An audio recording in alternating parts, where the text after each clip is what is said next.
Kasi first time ko nakita si Kuya na gano'n. Nakapilit yung mata. Ayun, ando si ate katabi, naalala. Tapos ako, pupunta agad ako kay Kelsey para tawagin. Pinababa ko siya agad. Mga talaga yung bumaba kasi first time ko makita ng gano'n si Kuya. Talagang naninigas siya, nakaganon yung kamay niya. Tapos nakatingin lang siya sa taas.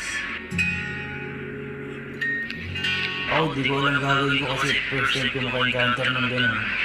Kahit sa ibang tao, gano'n. Mahirap yung ano yun, mahirap yung tawag dito, accident kasi first time na encounter ng gano'n, nandun pa sa partner, so parang ayaw yung magpagalaw din. Kumbaga, magpapanik ka talaga. Kaya nung time din na yun, habang nasa labas din ako, tinawagan ko rin si Mama. Kasi, siyempre, pinagad yung una kong tatawagan din dahil andito si Mama ng time na yun. Kaya, alam ko, pumunta lang agad si Mama.